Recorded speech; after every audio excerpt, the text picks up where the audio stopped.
ผากเด้อตู้เด้อเจ้ากินอยู่บ่ลาบชิ้นกินกินอยู่บ่ลาบชิ้นเอาไว้กินกับข้าว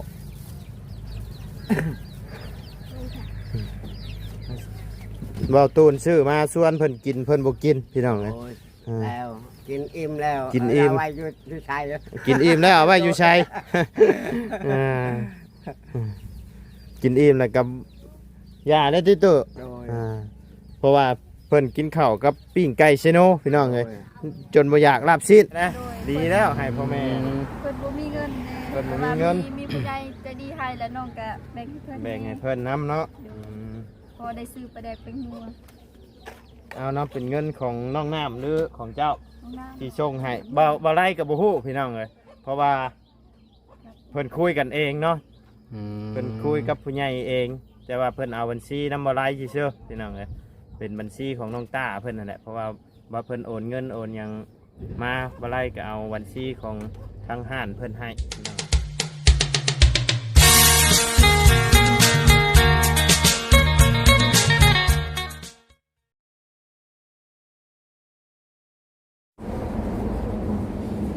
พี่น้องเมื่อกี้นี่กับฝนตกพี่น้องเลยเปิดคลิปมาเมื่อนี้จะอยู่ทางบ้านน้องลาน้อยเพิ่นพี่น้องเลยต่อหน้าดินของประตูอาเรียเพิ่นเนาะปรับทางเข้านี่แหละพี่น้องตั้งแต่ที่เพิ่นปรับหน้าดินนี่อย่างแล้วทางบ่ไล่ก็บ่ได้เข้ามาทางประตูอาเรียเพิ่นเลยพี่น้องเมื่อนี้ก็ได้มีโอกาสเข้ามาหาทางประตูอาเรียเพิ่นพี่น้องทางจานลาวเพิ่นซื้อเครื่องมาเฮ็ดถุงยางซิพี่น้องเลยแจก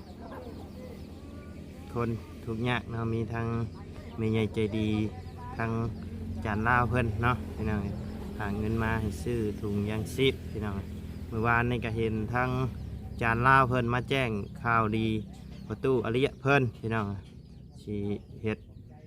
ซื้อเครื่องเฮือนเครื่องชานเฮ็ดเฮือนให้ทางประตูอาเรียเพิ่นพี่น้องเป็นเงิน40 ปลายล้านบ่พี่น้องแต่ว่าก็ยังบ่พอหรอกพี่น้องน่าจะพอแต่พวกไม้พวกอย่างนี้แหละพี่น้องแต่เป็นอะไรเป็นพวกอารุซออารุซิ่งอย่างนี้ก็สิยังอยู่หรอกพี่น้องไม้โซล่าอีกอย่างเนาะเพราะว่าเงินนำทางอาจารย์ลาวมี40 ปลายล้านนึงเนาะพี่น้องยังบ่พอหรอกพี่น้องแต่บ่ฮู้ว่าทางทีมงานเพิ่นสิเฮ็ดจักห้องเพื่อนประตูอาเรียเพิ่นเนาะพี่น้องยังบ่ทันได้ปรึกษากันอยู่สิเอาจักห้องน่าจะประมาณเพื่อนสามอนเพิ่นนี่แหละพี่น้องบ่ใหญ่หรอกเนาะประมาณ5x7พอดีงามเนาะพี่น้องพอดีงามพอดีค่าสร้างค่าหยังกะมันก็สิลดลงแน่เนาะพี่น้องคันเอาใหญ่สำเพื่อนน้องไส้น้องน้ำนี่กะค่าสร้างนี่กะ20 ปลายล้านพอแล้วพี่น้องกันนักโยเนาะเอาก่อนเดินกับทักทายสบายดีนะพ่อแม่พี่น้อง FC เบิร์ดสุขุสู่คนบอกว่าจะอยู่ในและต่างประเทศกะยินดีต้อนรับเข้าสู่ช่องบ่ไล่พาลุยคือเก้าพี่น้องทั้งน้องลาน้อยน้องน้ำเพิ่นแจกเครื่องให้ทั้งชาวบ้านอยู่นี่อยู่พี่น้องเลยหน่อยแจกทางจานลาวเพิ่นแจกเครื่องให้อยู่พี่น้อง เดี๋ยวว่าไล่สิเขาไปหาทางประตูอาเรียเพิ่นก่อนพี่น้องเลยไปแสดงความยินดีกับประตูอาเรียก่อนพี่น้องเลยเมื่อวานนี่กับมาค่ำพี่น้องก็ไม่ได้ถ่ายใช่ไหมว่าสิเข้าไปหาประตูเพิ่นกับพอดีค่ำมืดก่อนพี่น้องเลยก็เลยไม่ได้ถ่ายใช่ไหมเนาะถ่ายแต่ทางน้องน้ำเพิ่นพี่น้องเลยก็เลยทำก้อนไม่ได้ถ่ายทางประตูเพิ่นซ้ำพี่น้องไปเดี๋ยวเข้าไปหาทางประตูอาเรียกันเลยพี่น้องไปพี่น้องเลยเดี๋ยวเข้าไปหาทางประตูอาเรียเพิ่นก้อนพี่น้องเลยหลังจากที่กินข้าวกินน้ำทางบ่อตูนเพิ่นซื้อมาเลี้ยงพี่น้องครับผู้ใหญ่ทางบ่อตูนเพิ่นเลี้ยงข้าวเลี้ยงน้ำพี่น้องกินข้าวกินน้ำอิ่มแล้วมาไล่กะมาหาทางประตูอาเรียเพิ่นก้อนพี่น้องเลยส่วนเพิ่นกินข้าวกับบ่กินน้ำพี่น้องเลยกินนี่ เพิ่นบ่กินน้ำซับไปพี่น้องประตูอยู่ผู้เดียวบ่มื้อนี้โตะพี่น้องงามๆอยู่สบายดีโตะใช้เมียไปใช้ใช่มื้อนี้ โอ้ยไป ไปใช้ไปเฮือนไหน นี่ไป ไปเมื่อกี้นี่บ่ โดย อ๋อเอิ้นกินข้าวกับบ่กินกินนี่ กินแล้ว กินแล้ว โดย กินข้าวกับหยังอ่ะน่ะ ไก่ กับไก่โอ้เลยจะกินอาหารแซ่บได้นี่ โดย เมื่อวานนี่ทั้งอาจารย์ลาวเพิ่นเอาหยังมาเดี๋ยวมาให้กำมา จำเงิน กำเงิน โดย จากล้าน ก็ว่า7 ล้าน 7 ล้าน โอ้ย แม่นบ่7 ล้าน ก็ คิดดีๆดู เขาลืม แม่นบ่ตู่7 ล้าน แต่ กลัวได้7 ล้าน7 ล้านนี่สิพอบ่ไอ้ชื่อไม่เฮือนเจ้าฮะ 7 ล้านให้8 ล้านเลย บ่แม่นบ่แม่นเพิ่นบ่ได้นับให้เจ้าพังบ่ บ่ได้นับ บ่ได้นับ โดยครับ เพิ่นบอกว่าจักล้านใช่ 10 เก่าแล้ว โอ้19บ่คิดไม่ดีๆดู โดย บ่ชื่อนะตู่นี่ โดยแต่ชื่อเข้ากับปิ้งไก่ก็เลยจะ โอ้กินปิ้งไก่ที่ว่าทั้งจานลาวเพิ่นเอามาให้หั่นบ่ โดย ปิ้งไก่เชโนบ่ โดย แซ่บบ่ตุ แชฟโอ้ย แซ่บบ่ โดย อ๋อได้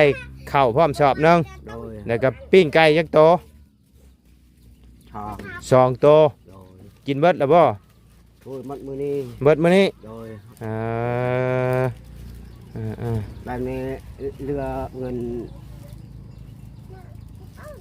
นชื่อเขาชื่อเป็นไก่ยังล้าน2,000 ล้าน 2,000เพิ่นเอามอบไว้ให้เจ้าบ่ โดย เพิ่นเอาให้เจ้าบ่เจ้าเอาไว้อยู่ใช้บัดนี้ใช้เบิ่งฮะแม่นบ่ล้าน 2,000เจ้าเสียแล้วปะจ๊ะอืมโอ้มีฮอตแบนนี่ใช้แบนดูตุ๊ โดย ใช้แบนดูนับเบิ่งดูจักใบฮะโอ้เงินหลายเด้อประตู นี่ได้ อันนี้10,000นี่ โดย อ่า อันนี้ อันนับเบิ่งดูมีจักใบฮะหนึ่ง คนลาวรับคำคนลาวน เจ้านับ ำนี่ หนึ่ง 1 สองสาม 4 สี่ 5 ห้าหกเจ็ดแปดเก้า10เป็นล้าน โดย 1 ด้านกับ 10,000โบแมน1 ด้านกับ 2,000เลย โดย เอาไว้ชื่อเข่าก็ได้โยประมาณ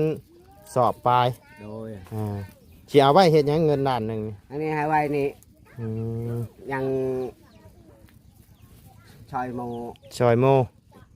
เฮ็ดเงินเฮ็ดชาน เฮ็ดเทือนเฮ็ดชาน โดย แต่ว่าทางอาจารย์ลาเพิ่นเอามาให้ถือบ้านนี่เจ้าบ่จื้อซ้ำว่ามีจักล้านนะ จักแต่เขาลืมแล้ว ลืมไว้แท้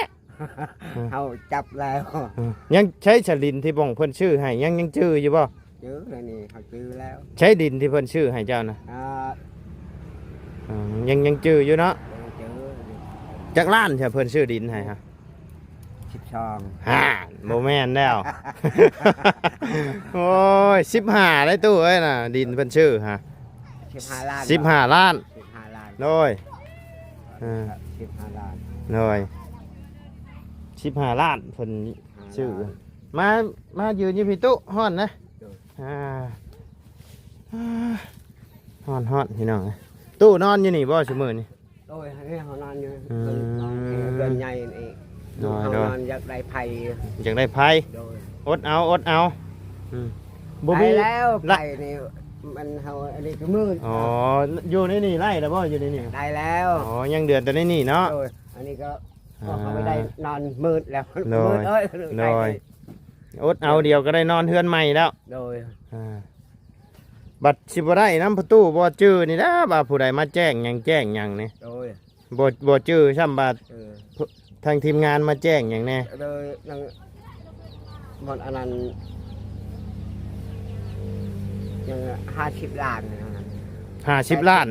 80 ล้านได้บัดนี้อันที่เพิ่นมาให้กำบ้านนี่นะ โดย 80 ล้าน โดย แม่นบ่คัน80 ล้านนะรวมทั้งเงานำไหนตุ 80 ล้านเดี๋ยวเงินนี่12 ล้านเนี่ยไปใช้กับใหม่เอาเมื่อนี้ ประตูเพิ่นบ่จื้อพี่น้อง เอาไปจื้อ ทางจานลาวเพิ่นมาแจ้งว่านี่เงิน42 ล้านเด้อตู่เด้อ 12 ล้าน 40 40 โดย เออ 40ปลายล้านนี่แหละประมาณนี้สบายดีแม่ ไปดิ โดยมาแต่ใช้นี่ เอาไปได้จื้อ มาเตลิน มาแตะลินโอ้สิไปอาบน้ำบ่ เออ มอาบแล้วบ่เป็นไข่บ่บัดนี้ เป็นใคร ฮะ โดย อาบแล้วบ่ย่านเป็นไข่บ่ บ่ยาน บ่ย่านนะบ่บัดนี้ตะกี้อาบเนี่ยย่านเป็นไข่เนาะ ได้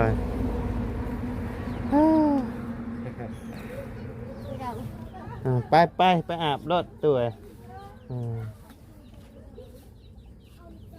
เพิ่นมาแจ้งกับบ่เจอช่ำติโต โอ้ยไปได้ เฮ็ดได้ใส่สิได้เฮือนใหม่บัดนี้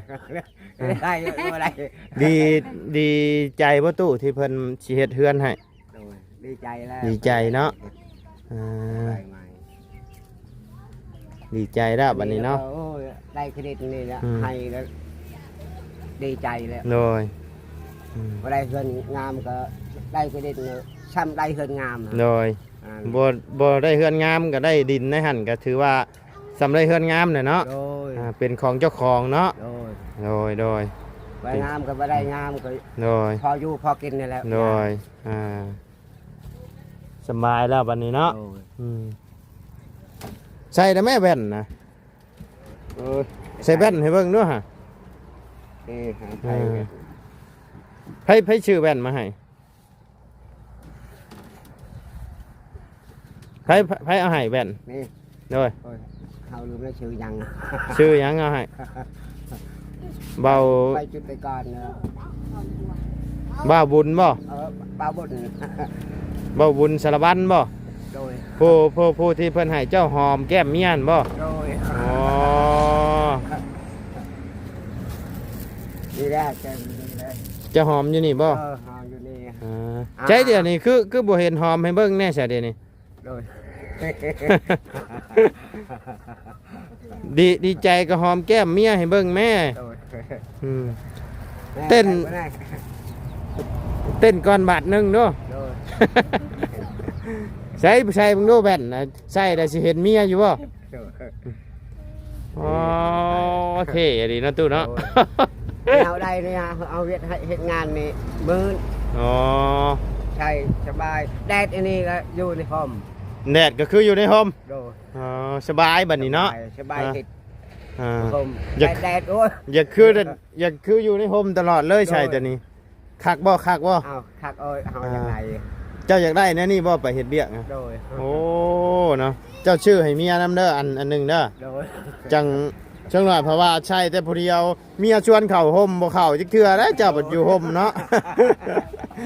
เจ้าบัดอยู่ห่มเมียบัดอยู่ฮ้อนแดดอยู่ผู้เดียวต้องชื่อใช้บัดชองได้ไปนํกันเด้อตู้เด้อ โดย อ่า เหตุงานเนี่ย เออ โอ้ย ตู้ แต่แล้ว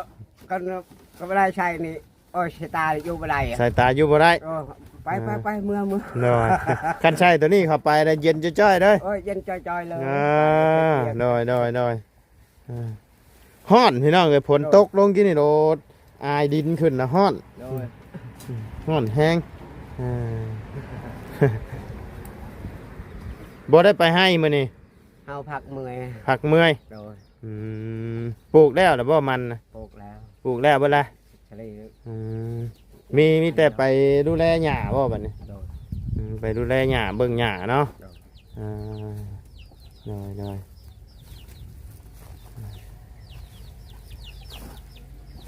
กินข้าวกินน้ ตอนเที่ยงนะบ่ทั้งลูกทั้งเมียฮะ โดยกินแต่โอ้ยลุกแต่นอนแล้วกินข้าวแล้ว โดย เฮาอยากไปได้ข้าวเลยได้สุดๆแต่ โดย 10 โมงเฮามื้อ โดยโดย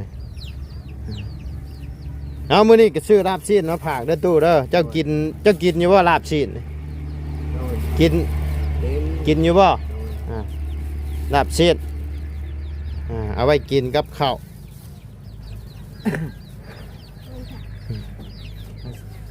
เว้าตูนซื้อมาส่วนเพิ่นกินเพิ่นบ่กินพี่น้องเอ้ย โอ้ยแล้วกินอิ่มแล้ว กินอิ่ม เาไว้อยู่ชายแล้ว กินอิ่มแล้วเอาไว้อยู่ชัยกินอิ่มแล้วกับยาได้อติตู้ โดย เพราะว่าเพิ่นกินข้าวกับปิ้งไก่เซโนพี่น้องเอ้ย โดย จนบ่อยากลาบชิ้น โดย แซ่บเลยแซ่บบ่แม่กินไอ้ปิ้งไก่เซโน แซ่บ แซ่บ แซ่บว่าแซ่บ ใช่เอ้ย โอ้ยกินปิ้งไก่เซโนแซ่บเนาะ บ่มีอาหารบ่มี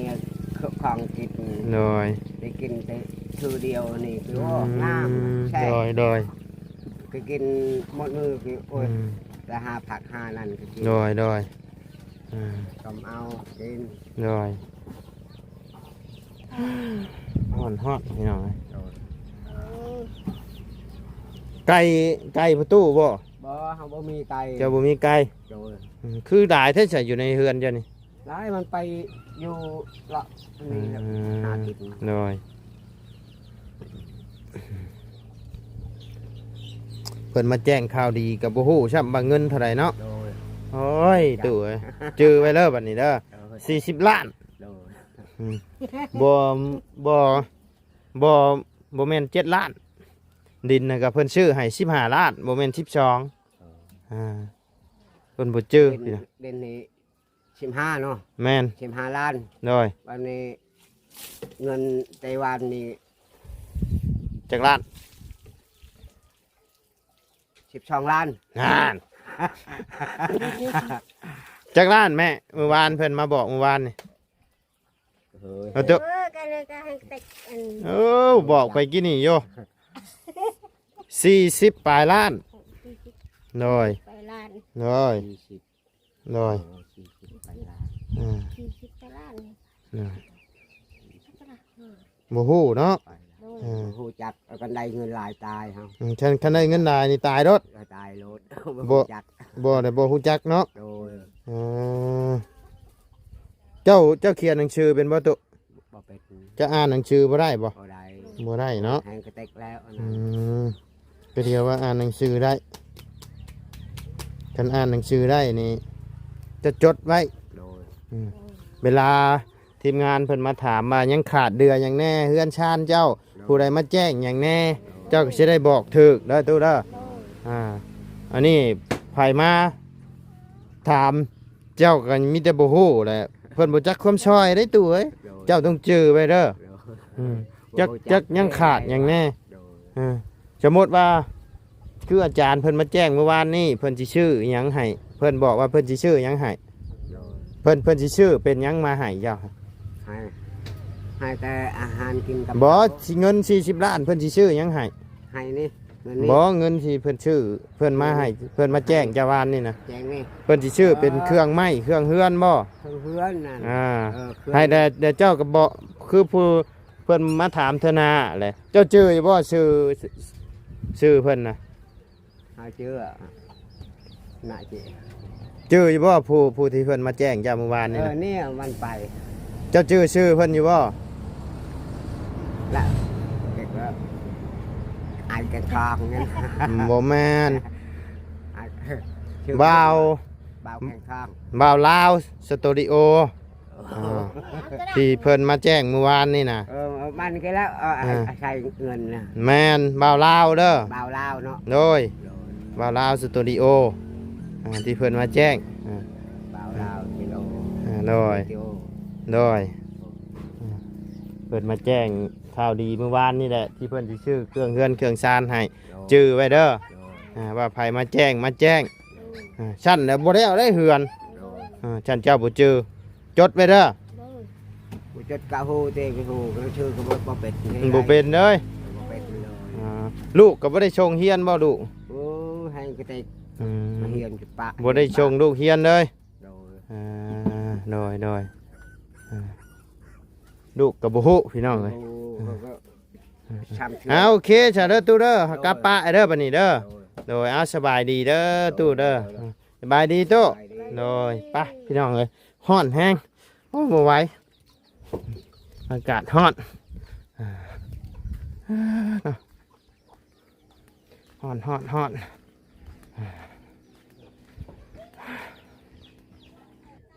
ไปพี่น้องเลยพอดีน้องน้ำเพิ่นก็ยังอยู่นี่อยู่พี่น้องเลยมาได้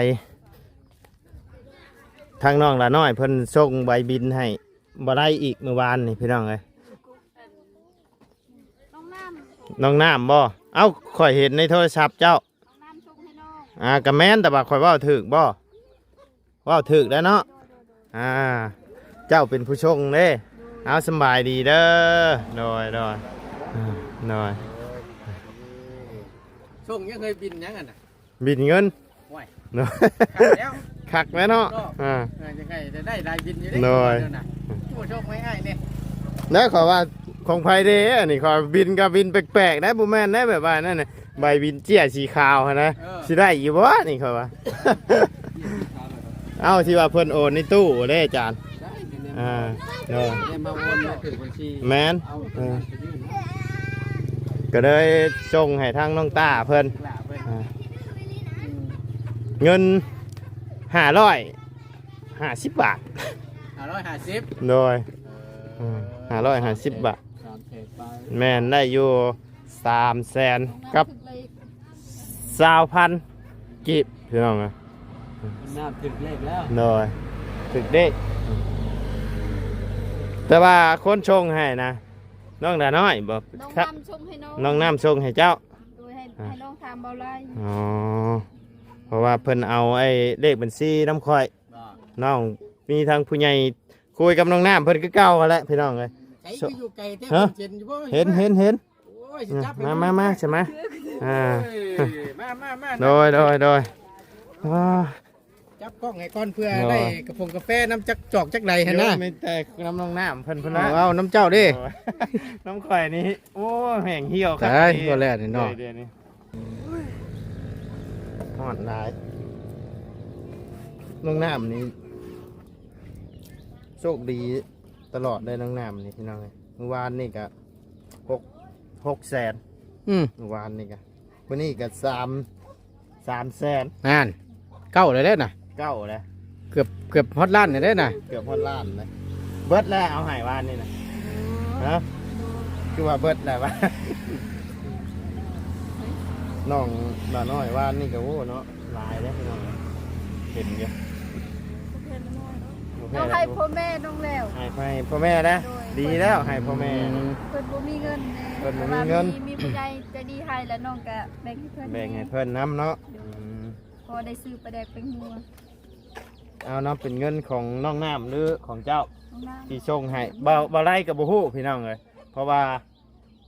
เพิ่นคุยกันเองเนาะเพิ่นคุยกับผู้ใหญ่เอง แต่ว่าเพิ่นเอาบัญชีน้ำบ่ไล่ซื่อๆพี่น้องเลยเป็นบัญชีของน้องต้าเพิ่นนั่นแหละเพราะว่าเพิ่นโอนเงินโอนหยังมาบ่ไล่ก็เอาบัญชีของทางห้านเพิ่นให้พี่น้องเลยเอาของไผครับเอาเด้อของน้องน้ำเนาะโดย300,000กับ20,000พี่น้องเลย คืออะไรใครย่อยเยอะพี่น้องนะจะมีจำนี่แล้วบัดนี้เนาะพี่น้องเดี๋ยวมอบเงินให้เรียบร้อยแล้วก็ทั้งบรายก็สิได้ล่ำลาแหละพี่น้องไอ้ห้อนแห้งเนี่ยบ่ไหวละ เอากะนั่นแหละก็มีแต่อยากให้น้องนะขอบคุณเป็นแน่ โดย ขอบคุณขอบใจทั้ง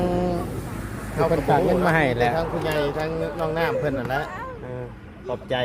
ผ่านทั้งช่องบรายก็ได้เนาะ ขอใจดีเรื่องที่ส่งให้น้องนำขอให้ดูมีแห้ง